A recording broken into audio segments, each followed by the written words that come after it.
स्वराज्याचा सूर्य उगवताना पाहिला. आईच्या संस्कारांनी त्यांना घडविले होते. धर्म, नीती, शौर्य आणि जनतेसाठी अपार प्रेम हे गुण त्यांच्यामध्ये त्यांनी अमृतासारखे ओतले होते. तर शहाजीराजांचे पराक्रम, दूरदृष्टी हे त्यांच्या रक्तात होते. छत्रपती शिवाजी महाराज म्हणजे कोण?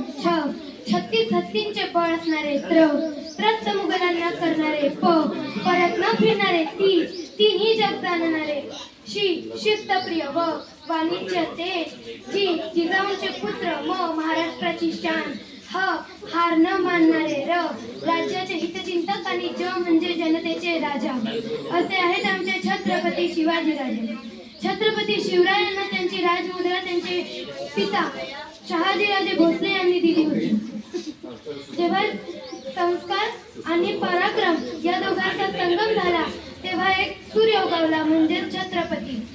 प्रतिपश्च चंद्रलेखे व वर्धिष्णू विश्ववंदिता, शहा सुनो शिवसैष्या, मुद्रा भद्राय राजते. या मजकुराचा अर्थ असा होतो की प्रतिपदेच्या चंद्रकलेप्रमाणे विश्वाला वंदनीय असलेली शहापुत्र शिवाजी महाराजांची राजमुद्रा लोक कल्याणासाठी शोभत आहे. छत्रपती शिवरायांचा पराक्रम जेवढा सांगावा तेवढा कमीच आहे. स्वराज्यासाठी तो जीवनभर शत्रूला लढला होता. प्रतापगडाच्या पायथ्याला अफजल खानाला फाडला होता. पुण्यात शाहिस्ते खानाला पुरता कोंडला होता. पुरंदराच्या पायथ्याला मिर्झाशी चातुर्याने लढला होता.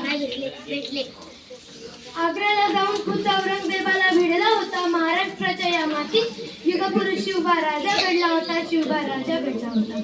हिंदवी स्वराज्याचे संस्थापक आणि एक आदर्श शासनकर्ता छत्रपती शिवाजी महाराजांना माझा मानाचा मुद्रा मानतो.